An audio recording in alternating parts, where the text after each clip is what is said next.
and sweet companions with me. We have found that the backdrop of community has been very helpful for us, just because it takes so much steady reinforcement on this walk of faith and support. You know, we call it mighty companions. There's a part in the Course in Miracles where Jesus says, you will not go on alone. You know, mighty companions travel with you. And those are just obviously symbolic representation of the Spirit. You know, you don't have to have big wings to be an angel to somebody. You know, if you have the sense of care and nurturing and blessing and support, just a listening ear to be there for someone when they're going through stuff. You know, that's how my morning and early afternoon has been. We was just being with one and then with another, just in quiet, still, gentle support as the heavy emotions were moving through. And that's a lot of what I do, aside from public speaking and so forth. It's, you know, those who come together on this journey, it's a deep journey, and we're basically called, all of us are called, to be in true empathy, to stay in our mind with what's real and true, and hold the light, hold the high note every day, you know, consistently with everyone we meet. And, you know, oftentimes for me, it's like if I go into a room or situation where somebody's in some darkness or griping or complaining or whatever, I've even popped into some rooms and their face just kind of went doing, and then they changed their tune like in an instant. It's kind of fun to watch. Like, oh wow, that's cool.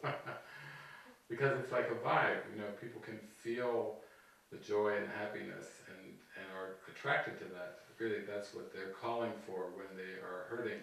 They're calling for a witness of that love and joy. They're just saying, oh, remind me of the truth. Nobody's really ever attacking anyone. They're just calling out for the truth.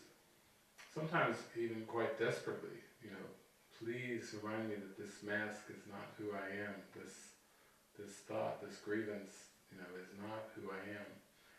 You know, and underneath that is remind me as quickly as possible, so I don't have to delay and waste any more time off on a tangent, you know, that really doesn't go anywhere. Just remind me gently, bring me back to the truth. So I again want to just welcome you again and just open it up for any kind of questions or topics you'd like to explore. And we're actually getting more and more refined with this spiritual community thing. It's not like we're learning more about spiritual community. We're becoming more and more emptied out.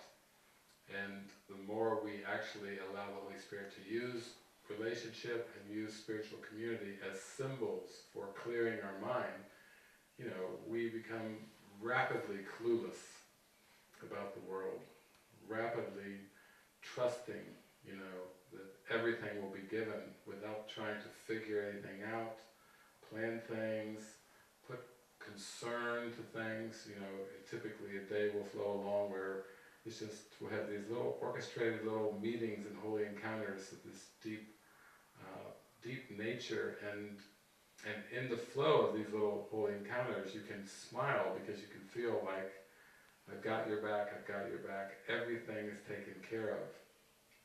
You need not take care, you need to take care for nothing, you know, just because I careth for you. You know, it's the feeling.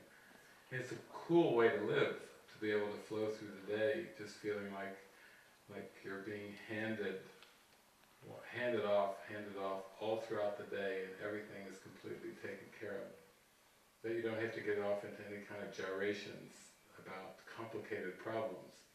You know, you end up having soft, happy laughter, kind of as you gaily travel along, floating through the day like little fairies with wings, like dancing around and frolicking. That's the way it feels. It feels like that is a daily life experience.